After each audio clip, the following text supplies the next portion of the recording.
Kati nti walwala amaaso ne gaziba. Simanyi naye kyemmanyi kyenzijukira kyempulira abantu bagamba nti kirabika amaaso galwala naye ne balwawo okuntwala mu ddwaliro. Kaakati ne basooka ndooza bantambuza mu kino kirisa amaaso ne gagenda nga gaggwerawo ddala. So we bajjukirira okuntwala mu kubanze mama wange yaŋŋamba nayina amaaso manene naye kati ndooza bw'oba ogalaba gaggweredde mu maaso era they are very small. Kati nze yaŋŋamba nti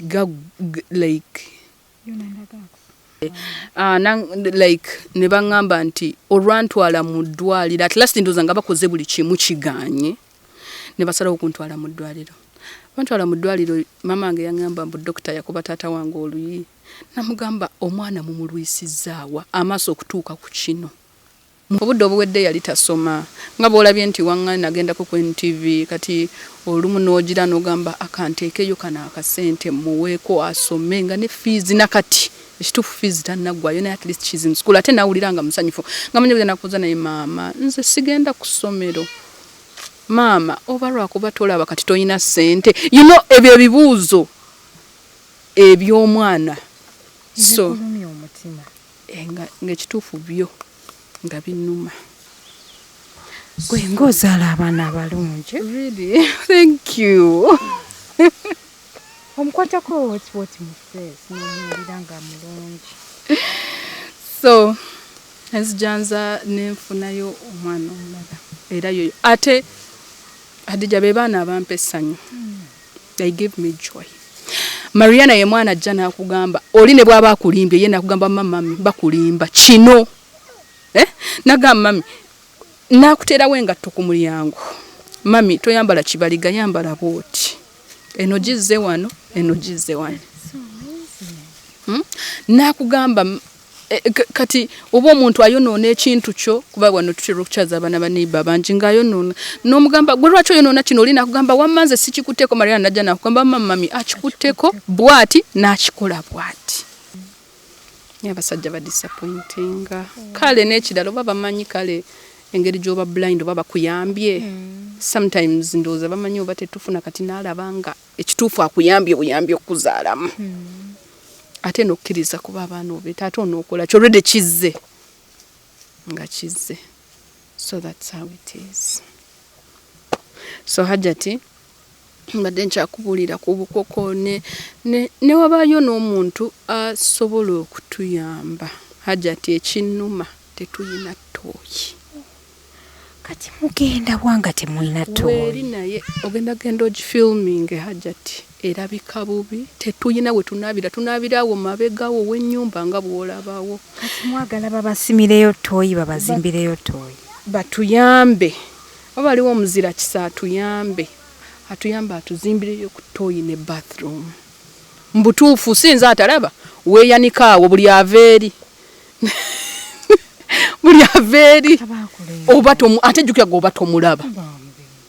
Platinum Wellness Spa offers therapeutic massage services complimentary with sauna and steam bath for your full body cleansing. You can now get a Swedish massage, hot stones, sport massage, aromatherapy, salt ability hot stone therapy, Moroccan bath hammam, jacuzzi, and many more therapeutic massage varieties. We are located along Lukuli Road near Teletubbies Primary School, off Rumala Access, Kongebuziga. Call us on 0708-842-821.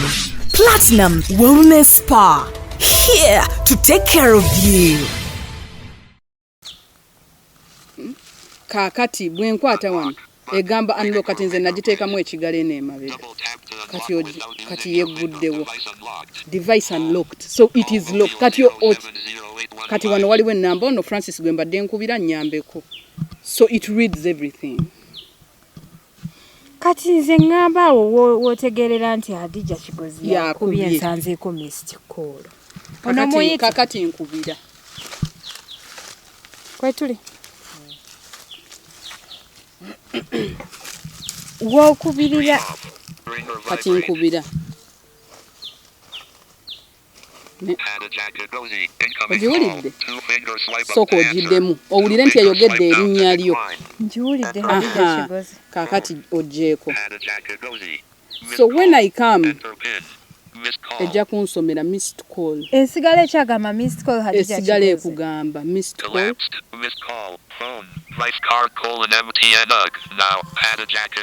nekugamba ne namba ne line gy'okubyeko tugende maaso abalungi abali ku HK Media yenze Hadija Kigozi mbeerawo nnyo mu life experiences and adventures nina omwana omuwala omwana ono ye Silvia tuli eno mu kyalo Masulita gy'abeera tuzze tumulambuleko tulabe butya bw'atambuza obulamu alina obulemu ku maaso talaba okuva nga mwana muto naye agamba nti emboozi ye nayo mpanvu nnyo so tuzze tugibeere nga tugitunulamuko olunaku olwaleero baganda bafe aba Platinum Wellness Spa be bateekamu omusaayi okulaba nga show etambula bulungi omwami n'omukyala genda bakoleka massage genda okole ku steam ogendeko mu sauna Moroccan bath bazikola bulungi nnyo so beera nga bakubirako ku namba z'essimu z'olaba wammanga ate osobola okubeera nga enjoyinga a VVIP treatment ne baganda baffe aba Roast Coffee Academy bakafuluma kubangula abaana ba baristas abamaanyi na bano we bali nnyo okulaba nti tutambulira ddala Silvia nsanyusa okulaba kale nnyabo nange nsanyusa okulaba oba okuwulira nsanyusa okulaba kale nze Hadija nsanyusa okuwulira naye nkulaba nze mmanyi nkulaba in spirit kati nkutegedde era ne bwe nkusanga ku kkubo tompitako ng'eddoboozi eryo sirisise I'm so happy webale kujja mu kyalo wankubira luli n'oŋŋamba ne kugamba Silvia ebintu bibi nnyo sina facilitation njagala okwebazako omwami Bat Nsubuga ng'awangalira we Sweden najja nankubira nangamba Hadija njagala ogendeko e Masulita I'm going to facilitate you ogende olabe ku Silvia yebale nnyo Honorable Bat Nsubuga bwentera omuyita I'm so happy mukama amuwe nnyo omukisa ate naawe akuwa omukisa okukkiriza nojja noyagala taking my life story. Exactly. How are you? I am fine. Naye siri fine nnyo naye life moves on. Okay. Yes. Yeah, ebitali fine bijja kubeera fine, don't worry. I mean, nakulabako ku NTV sometime back. Yes. Wandabako ku NTV era nali ngenze kwogera my life story. So simanyi where can I start from? Tomanyi where to start from. You are very excited ndaba your eyes are even teary. Don't cry. Asjakaba. So kati ng'okula ng'okyali mwana muto bazadde bo weebali like okuvanga oli muto okuvanga ndi muto nakulira mu kyalo nnyo we bayita Isinjiro district ey'omunda kakati twakulira mu mayinja nsozi it's a place of hills so eyo gye nakulira ne mama wange ne taata wange ndi mwana wa kubiri mu mama wange ndi second born so tisaakula nnyo kyejo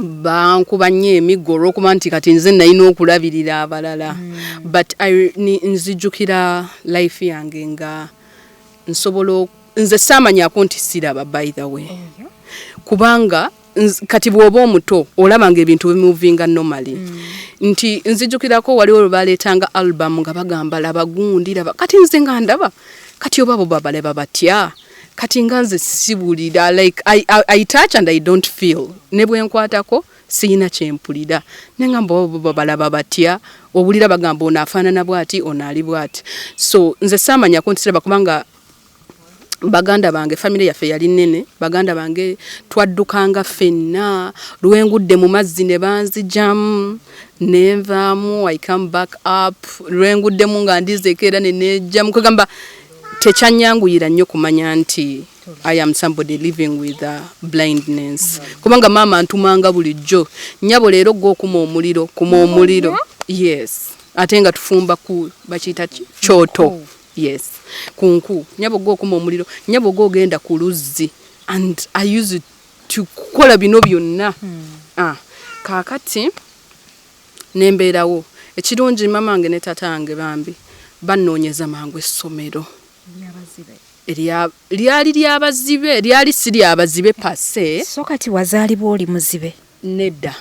Maama wange ngamba nti naziba amaaso ku myaka 3 kitundu. Yagamba nti nno kye kyakuleetera okuziba amaaso? Mune mama wange engeri oba gye yali frustrated bw'ogezaako omubuuza akivaako buvi nagamba tombuuza ennaku yange yankubadda obitegeera ebyo so ennaku yange yankubadda kyekintu kyatayagala kwogerako ate nange engeri nti nakimubuuza nkuze nendaba nti munaye bw'aba tayagala kyogerako abantu tuba n'ebizibu byaffe kamuleke. Naye kati okuze ali kubuuliddeko. Naye bwe mbuuza abalala nobabuuza like bakazini bange abakuzeemu nomubuuza naye nalinda ababya ddala mbw ali olaba ng'osobola n'okusitula akadomola k'amazzi ng'ova ku luzzi nembagamba kati kineewuunyisa nnyo naye munaye sifunanga na mukisa kubabuuza nti naye oba naziba ntya ye story gye sibuuzangako beredde mu maaso era they are very small. Kati nze yaŋŋamba nti like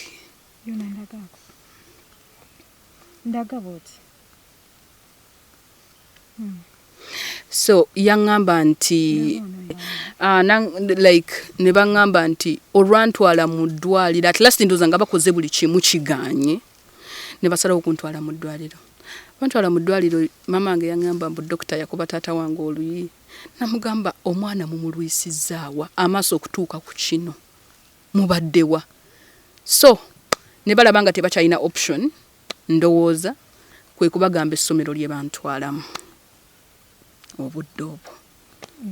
Dokita ne bakikiriza nti oli muzibe? Dokita yakikkiriza nti ndi muzibe nga ndi muto. Kati ne babalagirira abazadde bange essomero ne bantwalayo. Mama wange yaŋŋamba yaguma we yatuuka yasangayo abaana abalala bangi n'aguma n'agamba mbadde mmanyi wange nzekka kuba nzijjukira jjajja wange bambi yatera okunnyumizaako nti mama wange yagamba nga kale bwe ndaba omwana wange ng'atomera nga yali alaba I feel so bad oba senga kale oba senga yafa kale no like ndooza yakyogeranga nti jjukira yali muto kati nga bwandaba ntomera ng'akaaba bukaabi so nga kirina engeri gye kimukosa naye kati anjagala nnyo sindooza yakyogera just out era waliwo lwabeerawo n'akyejjusa nagamba bannange ye kennyini takimbuulirangako naye jjajja wange yali annyumizaako story so n'akimpisizaamu so n'atwala ku ssomero. Nali muto ne baŋŋamba nalina effujjo lingi nga nsoma ate bulungi so ne ntandika okusoma. Kati essomero lye twalimu it's a school for the blind naye liyina si school for the blind ly'abantu abalaba naye nga lirina ekintu kye tuyita annex. Kati annex eyo bamuzibe mwe babeera tusoma ng'abalala ekitwawula kuwandiika na kusoma nti ffe tusomesa ngalo abalala basomesa ki maaso. Kati naye mu class tugenda mu class yemu vanga wagenda mu ya social studies era tuba fembi ffe twakyusanga class nga tugenda kusoma math kuba math nzibu tetusala gisoma n'abantu balaba kubanga ku lubaawo baba directing kino kiri kati kizibu nnyo bitegeera. So ne tutandika okusoma era ebintu by'empandiisa ebimu mbinawo wano so nsobola oba nakulagako edda so tulagako oluvannyuma engeri gy'owandiikamu tulabe. So kati nensoma primary baati tuli mu interview tugenda kukubira oluvannyuma wanje tugenda kukubira oluvannyuma tuli mu interview ndoze simu yeekubi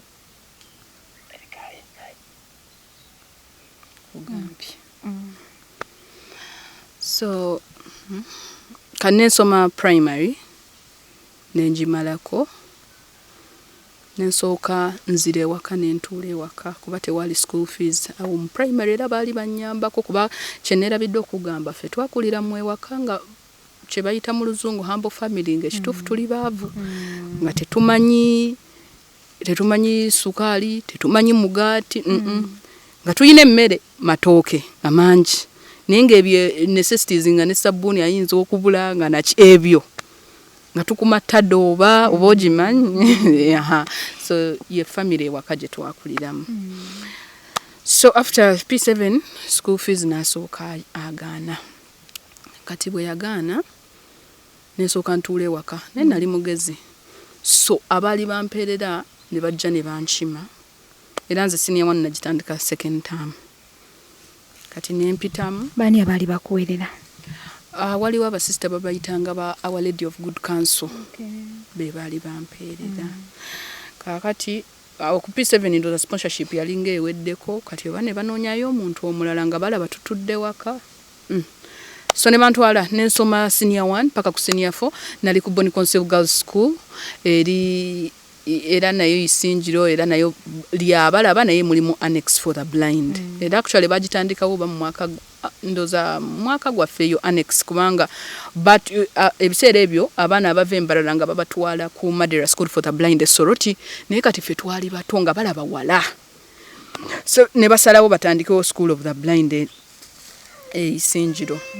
Ne tusoma ne tuyitawo nensoma nempitawo waawo mu senior 1 twabonabonamuko ng'abaana bambi tebali used ku bantu bamuzibe kati nga balina engeri gye batuyisaamu.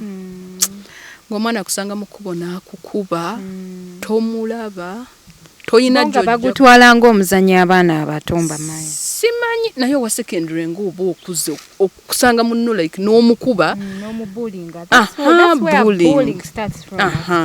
Ate ng'abaana baba bakulu but they go on and bully. N'akubulinga tolaba tomanya ani akoze eki ani akubulinze. Olumu abaana abamu nga to reporting ani gwotamanyi nga omwana like nga balina engeri bambi olumu oba nga mugenda okwoza ebintu ne basikawo amazzi ne bagatwala tolabya ani akikoze kakabyatukabya nnyo amazzi g'ebintu ebyo nga twakatandika okusoma mu secondary. Seera secondary ne tutamaga bannayo omuntu adde ewaka naye baamala ate ne batwagala kubanga twali bagezi. Kati nga ffe nga tulina obba discussingira nakolanga nnyo oluzungu olwo ne literature nnyo. Kakati nga nyina obba discussingira ne history ezo arts nazikola nnyo. Kubanga era niyo wabadde oyogera nange ku ssimu oluzungu lwabadde lw'abazungu ni nga bannange Silvia nga nzisa Ekingereza. Sonyiwa. Jona. Silvia asooka nakubaawo Ekingereza. How are you? Good evening. Hey! That is nice. Okay. Kati netuyitawo. Senior 4 nenjikola.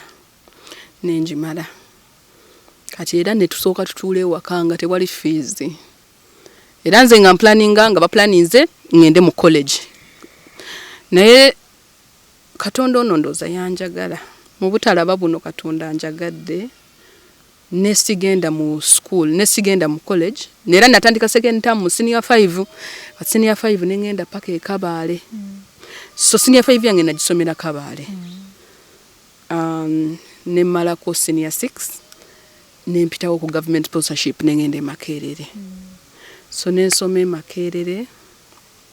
Wani nasoma mental health, bachelors of mental health and community psychology. Amazing. Campus yali nungi. With a lot of luxury. Still luxury.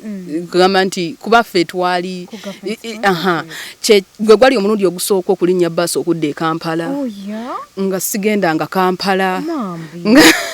Ng'obulamu obumaze mu kyalo paka w'otuuse ku university. Bwonna nze nga sirinnyanga ku bbaasi. Kati twalinnya nga tujja nga tumaze senior 6 nasooka nenzija e Kampala nga batugenda to training mu computer. Kakati gwe gwasooka okulinnya bbaasi. Kati olwalinnya bbaasi nalina mukwano gwange nga we are both blind. Kakati mu bbaasi omwo ng'owulira abantu boogera olulimi tolutegeera. Luganda of course nali sirutegeera. Nga boogera Oluganda nga tolutegeera. netugguka netutuuka ekyato nsenyo twatuuka mu paaka nzijukira nga kati waliwo abayita kireka kyali wajjala kati netugamba bano abalalu kati kirayika tuzze mu balalu era nga ffe tumanya abo abantu abayita taxi paka wetwakakata netubeera mu kampani tumanya nti abantu baba bayita bantu kugenda era ffe twasooka kulowooza those people abantu abo balalu kakati netutuuka ekiremuwulirangako bantu beeyogeza bokka bwe bayita ab'ekireka kyali wajjala simanyi bweyogerere simanyi kati ng'ebyo tetubiwulirangako ng'embeera yeeyo nga tetubiwulirangako naye netutuuka ekireka utwali tuzze okusomera computer training ne batuleetera waliwo awo abavubuka bambi bwenti nga wonyumiza abantu abakulaba agala okukulaba kati bwe twali twakatuuka e Kampala nga abavubuka nga bajja like ne batugulira kati basooka otugulira oba zaali sausage nga tetuzimanyi era tetwazirya batugulira Rolex nga tetuzimanyi era manyi ebiki matooke ebijanjalo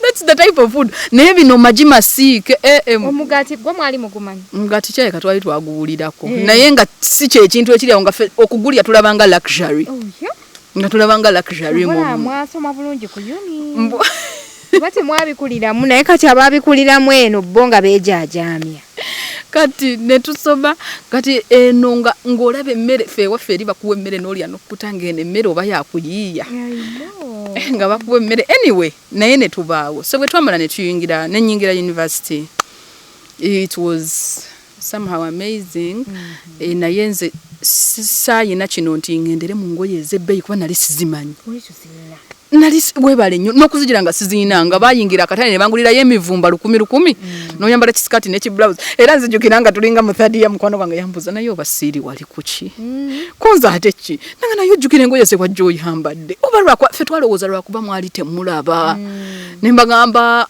kale ne tutandika okunyumya bwe tutyo ye mukwano gwe yali alaba mukwano gwange oyo aliwa yenna oye yakugamba nti oba siri mwali kuki anti bo baali balaba twali mu school of psychology kati mikwano gyange nze abasinga ntera okuinteractinga sitera nnyo kwesiba ku kiringa bono ogenda mu class nosanga nga ate like abatali bagezi nnyo era batula n'abatali bagezi kati ate kati nze bench ojja maaso kati nze nalina okwesiba kwabo abalaba banyambeko kubanga ne ssente z'okugula handouts olumu nali siziina kati nga be balina okunyamba kati bansomere kuba tebabiproducinga mu braille baproducinga era okusoma ku university it was kwegamba okuyita oba okoze nnyo kubanga baproducinga handouts nga te gwe tosobola zisoma ekitegeeza olina ozikyusa oziteeke mu braille oba otuula omuntu akusomere owulirize buwuliriza so bwe tutyo bwe kyali so after campus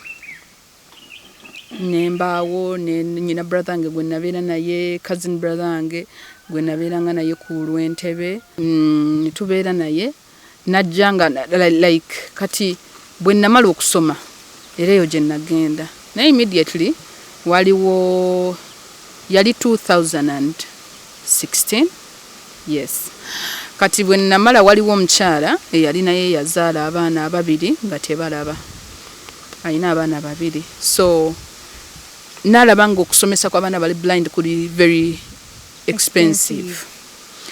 Nasalawo n'atandikawo essomero. What makes it expensive? Ebintu byetukozesa kati rimu yaffe ey'empapula eyammwe egula emitwalo 2 eyaffe ya mitwalo 9. Oh yeah. Buli taamu efaanana etya kubako obuntuntu mpapula zennyini nga bwola simanyi bwe bazikola ennaku zino nnyina nabadde njagala kulaga anti osooka giwandiikako tofiiringa gy'otawandiiseko oba empapula bazitaddewa Francis empapula ziba plain zezine zaba blind katirako ne board peni eriwondage kati zino nazigula kuba njagala kulaga naye nagula manira naye ennyingi almost zibeera bwe ziti. Naye you got this for me? Nga njagala kukuwandiikira nkulaga engeri gye tuwandiika. Wamma empapula zammwe endala. Kati eno kino kye kikyasinza okuba cheap. kati kano kokka ka 8,000 kanene akabodi kano ka board aka plastic kati oteeka mu booti olupapula olulabye n'oggalawo booti kati kagundi akakuwadde owandiikira kuno owandiikira mu buno obutuli kati buno obutuli bukola 6 dots kati maziganye anko wekwese n'oganywako kati buli katuli kalimu 6 dots kati 6 dots ezo zezikola za dots A up to Z zezikola A up to Z. That's how you learn how to That's write. how we learn how to write. Kati kano ke kali chipa kati waliwo machine endala gye tukozesa ya miliyoni nga 3 kati it makes life difficult kati gwe mutamo ino kukozesa rims empapula 3 nze like bwe mba nsoma tewaliyo bitabo bya blind nga babi printing of printings jebiri naye kati for example nga tukozese nga Bible tebasobola printing a Bible ne ba printing yonna omulundi gumu tekisoboka kuba yaffe waka eri heavy so balina printing per book ne bagamba kati produce Genesis. What is that? Kati kano ketuwandiisa. This is your pen. Aha, kati eno joyinzo yita peni. Kati mama njagala kuwandiika ntandikire mu line ey'okubiroza. By then andikulagidde na wano. Kati wano line esooka, kati eno ey'okubiri, kati eno ye B gye tukola. But let me write for you. Kati eno A, B, C, D, E, F, G, H, I, kakati obiraba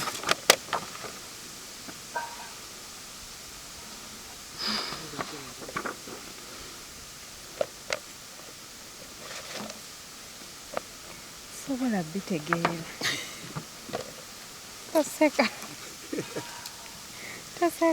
taseka gwe Francis. Even they don't, I cannot understand. Okimanyi labayo John obuntu ndaba butuli ndaba butuli naye kati yes Silvia ayina engeri ye gy'abisomamu ya. Yes. Kati nkwatako bwenti. Nedda. Anti olina oddukyusa kati ne ludda wano.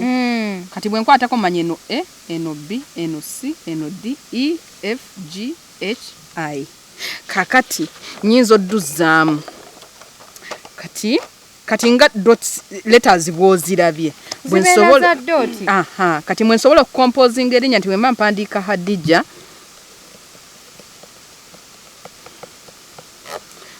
Kati Hadija ndiwandiisa mpandiike ne Kigozi. Kigozi erimu ddabo? No, temulimu ddabo. Oops, sorry. Don't worry. Kati eryo lyerinnya lyo mu line ey'okubiri. Francis osekaki nga ndaba erinnya lyange nga siritegeera liringa eriri mu Luchina. Laba ku linnya lyange nerya John oli tuwandikire Jonathan Muwanguzi Nsubuga. Kakati ngenda kulaga letter by letter nga bwenziwandiise. Kati gwe bwenkubuuza oba osobola okurealizinga nti eno etunula eno kuba gwobola kuba n'abalaba babisoma nga wabisoma nga bw'onosoma sign language kati era bw'osoma braille omaze okulabako John. Kakati anti mwe mutu kati nze nsoma bwenti kati olaba kati eno H ogiraba hajati H ogiraba kano kokka kati ogiraba nti efaanana n'eno. Okitegedde kati eriwa gwe mundowooza yo eno kati wana efaanana nani efaanana eriwa efaanana eno kati eno ate eno efaanana n'eriwa Efaanana n'eno ddi. Aha, very good. Kati ate eno. But I think I'm just mastering it. But I'm mastering the fact that wagize what you kale kati ate eno. It's a J. Eno. I. kati ayi eriwa bana Silvia siraba ayi yino ogira nti efaanana n'eno kati je saagiwandiise kuba tetwagituuseeko naye era osobola eno je kati eno eno h era h ng'eri wali kati katuwandiike erya Jonathan Muwanguzi Nsubuga onaamufiiriza abakyala abalina emmamba ku mukutu abeddira emmamba bayinza omugoba yatwogedde Jonathan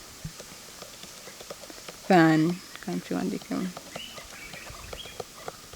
Muwanguzi ayanguwa olwanguwa ng'awandiika bannange buli muntu yamanyi engeri gy'alivingamu life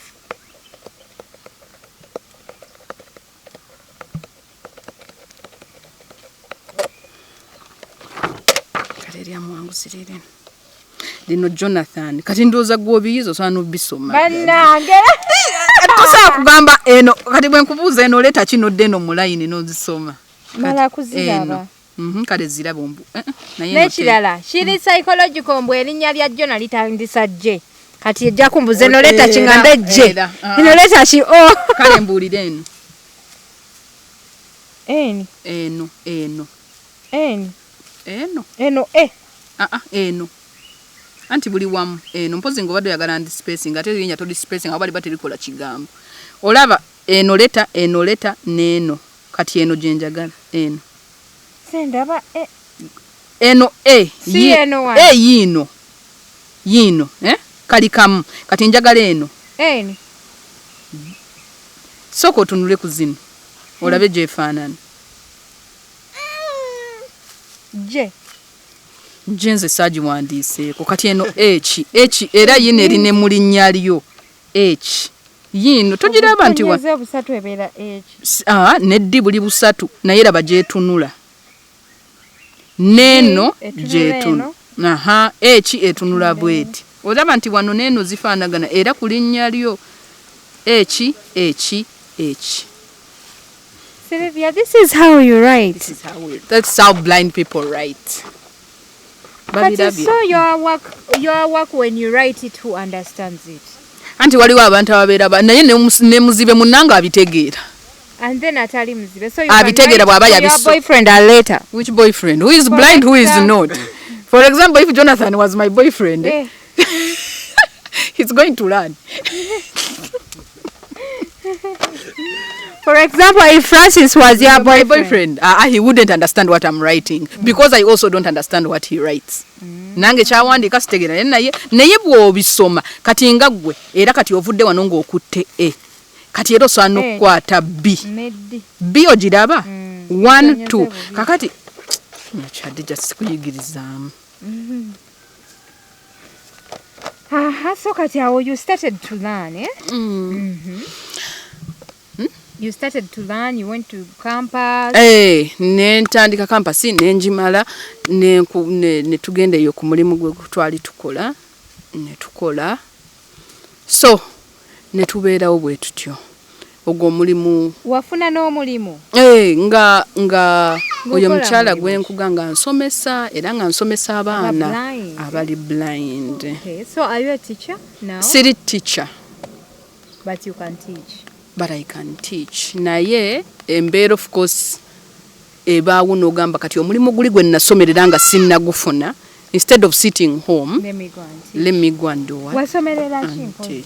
Nasoma mental health and community psychology. Bakola batya abo? Kati nzo so kunsoma kyempitamu essaawa eno. You can read it. When I stay with you. You can read my I can read your behavior. Kubanga psychology is the study of human mind and human behavior. I want you to let me read my behavior. I want to stay with you for some days. You tell me my behavior. Kubanga. No, but even if you stay with me, I have a lot of stress for a few days, for a few hours. Kati, for example, Hadija, realizing like you nkolechi toseka nnyo. Si kyekyo nimbi. Inseka. Nedda. Toseka nnyo nti eddoboozi liveeyo. Osimayiringa nnyo instead of. Ani asinga okuseka wano ku YouTube? Mumpulire. Aseka mumpulire.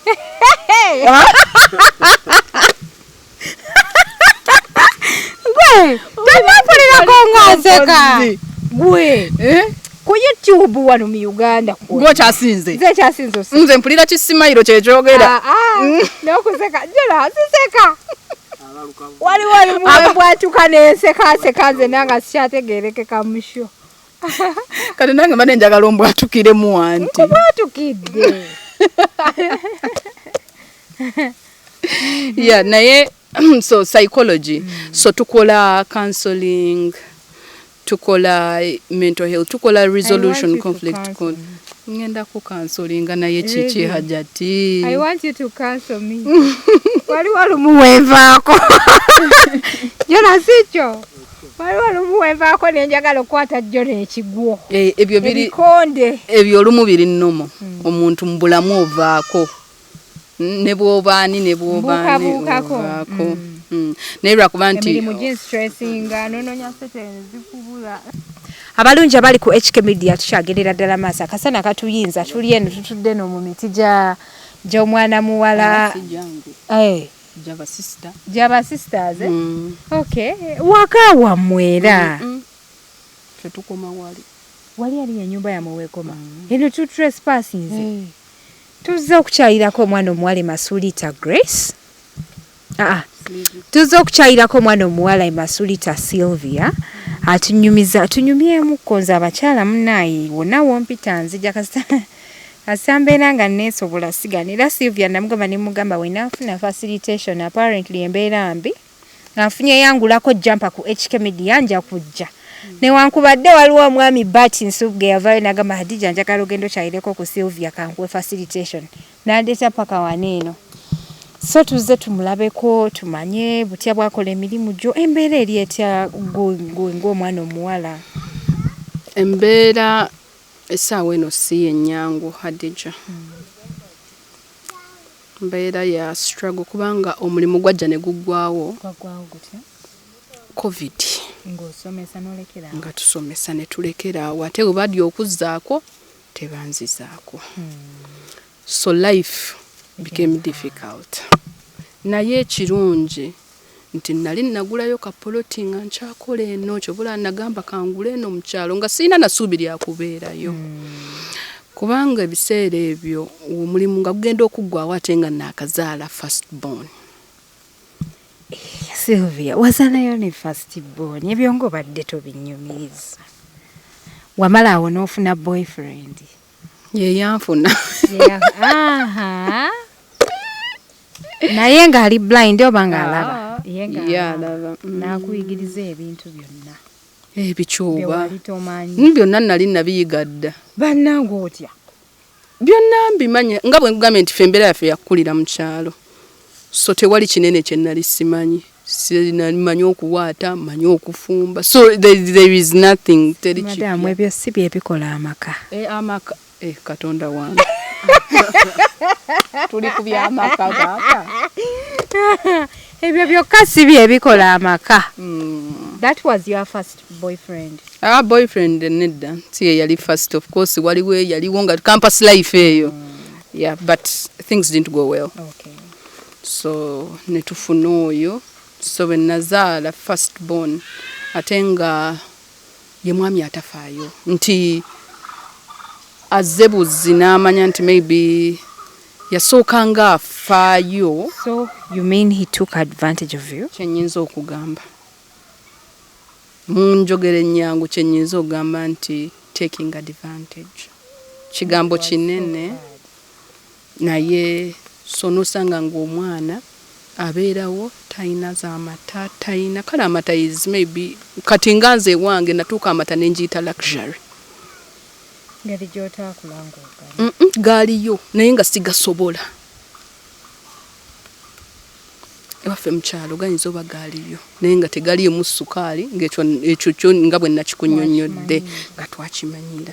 Naye kakati nava ku mulimu nengenda n'embeera gye bayita ekisaasi kati nga okunoonya sabbuuni okunoonya sukaali onoonyeza omwana kyayambala Hadija nga kinene.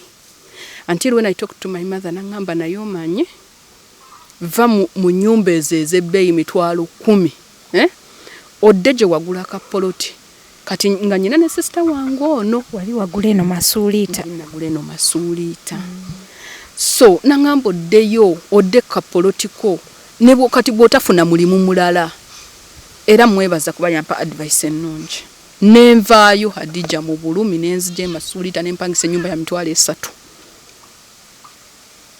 ne tubeerawo naye nga n'esatu gikola ki gibula nga n'esatu gibula omwami taliwo agambe nti n'abawaayo esatu ekyo kyota yakinkolerako tandrentingirangako obulamu bwe bwonna naye nga yakitegeera nti akufunyisiza olubuto akimanyi n'omwana mumanyi abimanyi omwana wali ali oba tannakomawo agenze kusomero she's 4 years sweetheart ayina emyaka ena asanyusa obudde obuwedde yali tasoma nga bw'olabye nti waŋŋani nagendako ku NTV kati olumu n'ogira n'ogamba akanteekeyo kana akasente muweeko asome nga ne fees nakati ekituufu fees tannaggwayo naye at least she's in school ate nawulira nga musanyufu nga manye bwe nakuza naye maama nze sigenda ku ssomero maama oba lwakuba tolaba kati toyina ssente ebyo ebibuuzo eby'omwana so ng'ekituufu byo nga binnuma it was so hurting so nenzija emasuuliita nempangisa ennyumba nzijjukira twalina omukyala eyali akola eno mu kano akagundi yali yalimamu muwogo bambi muwogo oyo n'amutuwa yalaba embeera n'agamba muwogo ono sijja mutunda n'amutuwa era gwe twasurvivingirako almost omwaka mulamba kuba biri recent 2020-2021 ne tusurvivingira ku oyo muwogo ne tubaawo nga gwe tulya nga lwofunyeeyo n'ogulayo kino n'ogulayo kiri so nenzija ng'abantu ab'ekisa n'empandiika like olumu n'empandiika n'ofunayo ka project kati oba kuwa ka project waliwo project gye baali bampaako kati nga n'ofisaawo akasente kati n'okubira n'abantu amasimu n'obagamba bakwongerereko kwe kusitula akayumba naye nzijjukira akayumba kaffe twakayingira Hadija nga temuli kirawuli temuli luggi naye at least nga kubanga ne rent yali ebuze nga tukyalina nazisasula rent so ne tujja ne tubeeramu mpola mpola Katonda yatukuuma ne tubeeramu n'omwana ne sister wange n'omwana ne sister wange so ne tubeeramu naye all of a sudden ebiseera ebyo nenfuna ate omwana omulala era oyo azannya yoyo ono baby ali mu red asimanyi oba ali mu red I'm sorry no it's okay ono baby omuto yanzanyukidde oyo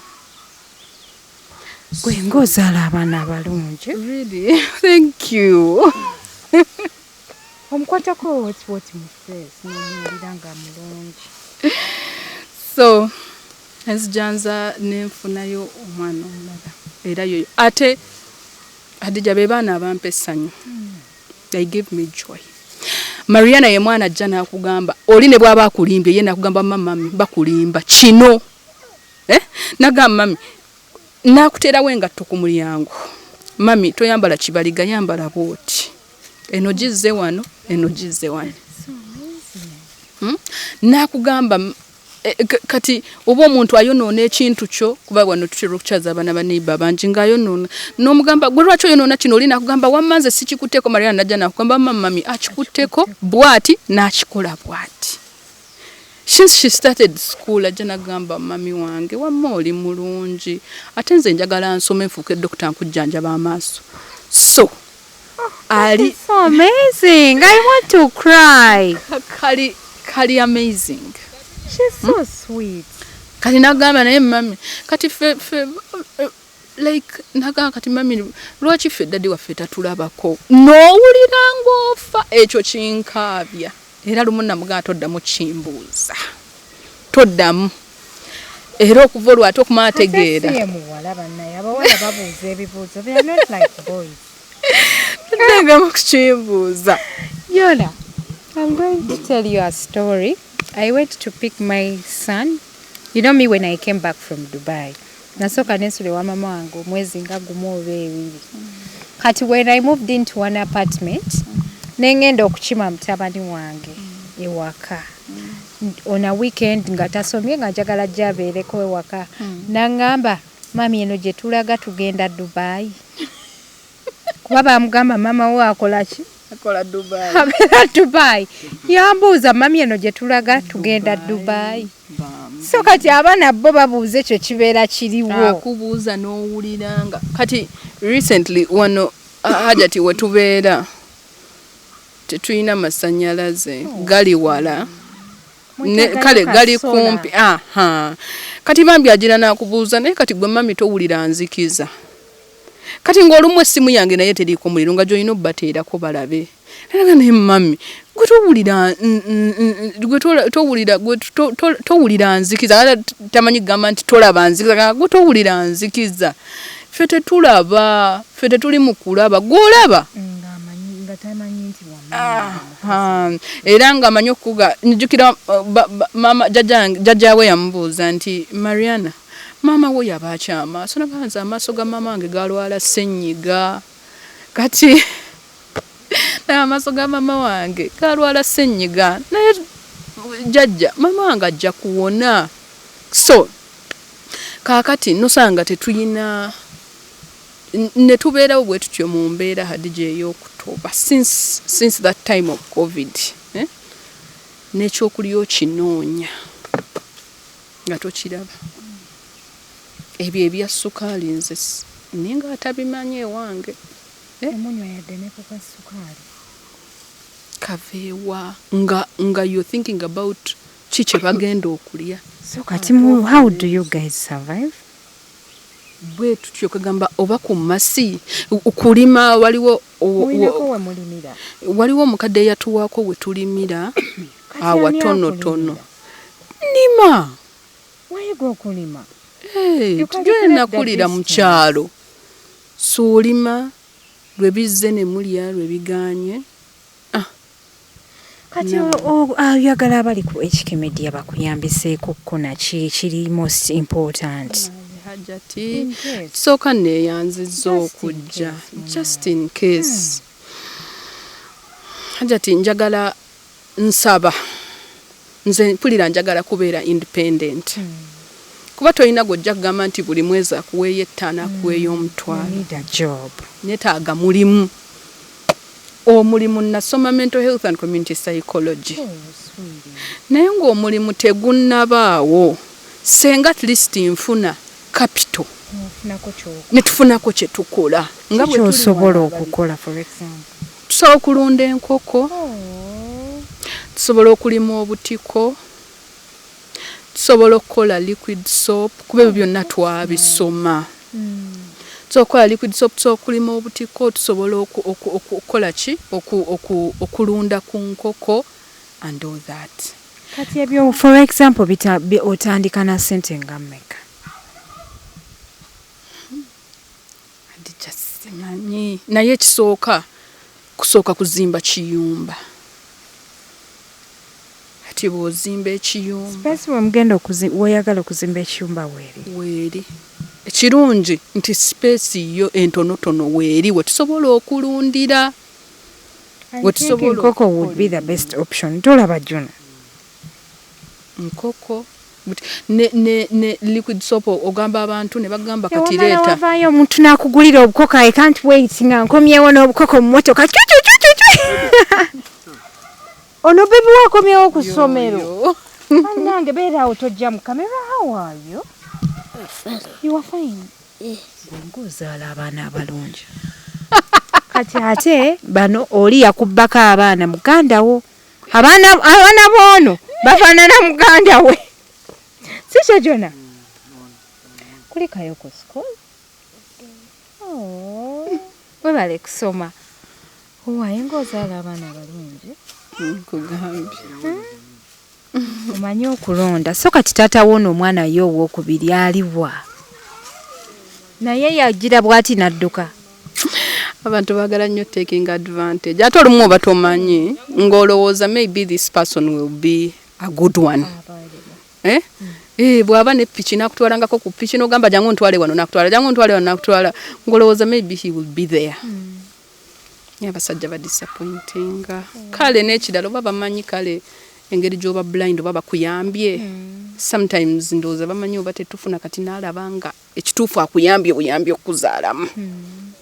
Ate n'okkiriza kuba abaana obeeta ate onookola kyolwedde kizze nga kizze. So that's how it is. So Hajati mbadde nkyakubuulira ku bukoko ne wabaayo n'omuntu asobola okutuyamba. Hajati Ekinuma tetuyina ttooyi. Kati mugenda wanga temulina ttooyi. Weeri naye ogenda ogifilming Hajati erabika bubi tetuyina we tunaabirawo mabegawo w'ennyumba nga bw'olabawo. Kati mwagala babasimireyo ttooyi babazimbireyo ttooyi. Batuyambe. Oba aliwo omuzira kisa atuyambe atuzimbireyo ku ttooyi ne bathroom. Mbutuufu sinza atalaba weeyanika awo buli aveeri. Ate jjukira oba tomulaba.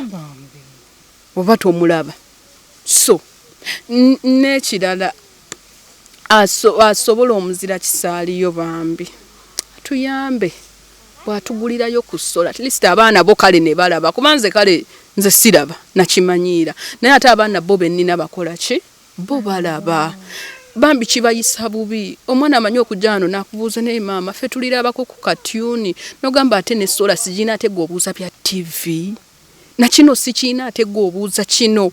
If you have an old TV, you call me and we give it to Silvia, please.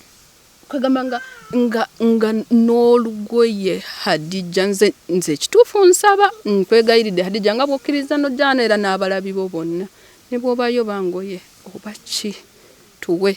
Kati waliwo ekirala ekizibu kati nga bw'olaba wano kati olumu kati ng'ono omuwala bw'aba taliiwo nga ndiwonzekka nsigalawo n'omwana. Kati waliwo lwe muyita naye nga Mario n'asirika naye nga oba kati waliwo akasitudde n'akatwala. Senga bambi wabeerayo omuzira kisa nga so tuyamba enclosinga ne twenclosinga awantu wano ne tubeerako munda. Nagikole buli omu alina kyasobodde ajja kukola ekyo. Ne tubeerako munda ne twenclosingawo ne tubeerako munda ng'oli sure nti ne bwe nnaalunda enkoko teri muntu anaava eri ajja akole ki azibbe taking advantage. Kubeera waliwo abavubuka abayingira awo ne bajja ne bwobawo ne kasola ku mutwe oba nze mpulira kubanga sikayina naye ne bwobawo n'akantu ne basitula ne batwala. Kati waliwo oyinza okugamba nti nnunda nyina kino naye munnaayo ogenda okwekanga olw'okuba maybe you're not enclosed into something omuntu najja n'akola ki n'atwala.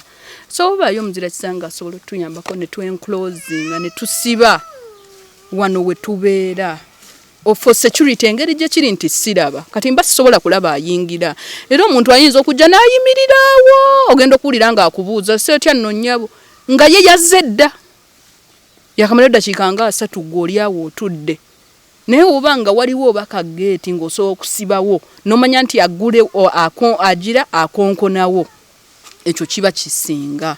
So n'ekirala Hadija emirimu gyange bambi ebiseera ebisinga ngikolera ku ssimu naye essimu yiino njirage ntya gw'onnyambako nkwatira bwenti mutuufu asobola okunnyamba evaayo gyona nampa ku ssimu ne bwebanga yiyo oba takyagikozesa oba mpya oba anything any phone like people who are blind simu eziri accessible zitera kuba Samsung oba Infinix oba any Android so ng'osobola okufuna bwonkwatirako n'efuna essimu kuba waliwo we bakuweereza ebintu bino ng'olina obijjuza ku ssimu bambi ng'ekituufu sisobola kuba essimu yo ekaddi eyo noonese ne WhatsApp ndoza nakuwaddeko ka WhatsApp naye nga nsobola okukola ogenda ku WhatsApp nsobola okubrowsinga kati wanga waliwo bi project olumu bye bakuweereza nga bakugamba jjuza kino ogenda osomenga masters naye nga sisobola kubanga obusobozi obugula essimu busikola ki sibuyina. So mbadde nsaba abazira kisaabalaba HK Media munkwatireko nga bwe musobola. Byetaago bingi.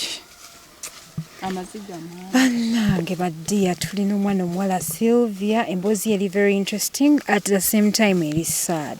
Gwe wenna alina ky'osobodde oba ky'oyinza osootukako ku namba z'essimu tujja kuba tukomawo obulambalamba mu part 2 twongere okumulambulako n'okulaba embeera mwatuuse muzikirize mbasibule. So kati gwe wenna asobola okubeera ng'oyambako omwana omuwala Silvia osootukako ku namba zaffe z'essimu tusokomawo mu part 2 ate ne tulaba butya bwe tuyinza okumuyamba. Nawe waba ayagadde ennamba ye so okujja mu inbox yange n'engikuwa bulambalamba n'osobola okubeerako nekyokola ki nekyomuteerako ku ssimu ye.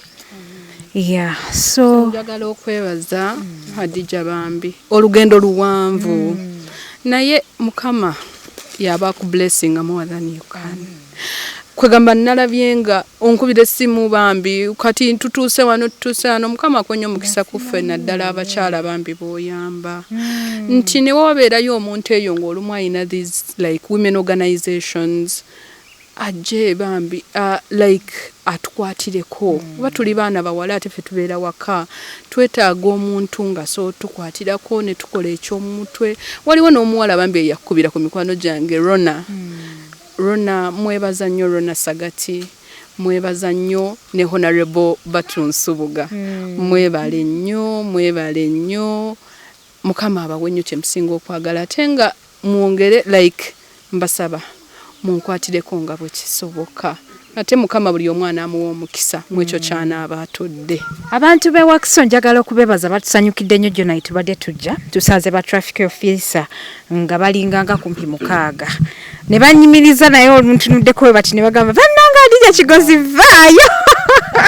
Bannange I'm very very excited mwena ba police officer abakuma awe Wakiso Jonaya awe Wakiso mbatubiddeko nnyo ni ddala nti ku checkpoint nti mwebale nnyo mukola omulimu gw'amaanyi nnyo mwebale kulaba HK Media bannange era tugenda kugezaako okulaba nti tubakolerayo obusaati tubuleete Wakiso mubeereko eyo nga mubwambala. I'm really very very very amazed mbadde so like you know mfunye essanyu lye mbadde sifunyeeko newankubadde nti mbadde nzije eno wala naye olunaku lusigadde lulungi nnyo the fact nti nsanze bafaani bange nga buli kyonna kyenteekayo nga bakinyumiza.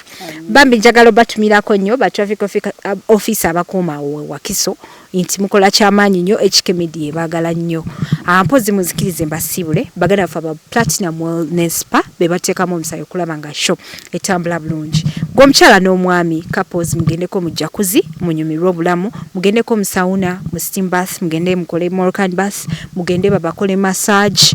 So ebintu bineno birina engeri gye bikuzza buto birina engeri gye bitambuza omusaayi gwaze ku vacation balina rooms osobola okugenda ne webaka ate nga boyota ne ku kaliro wali eri mu sauna. Njagala okubebaza bakwano bange nti mwebale nnyo okutulaba mwebale nnyo okutugoberera mwebale nnyo okusubscribinga aba Roast Coffee Academy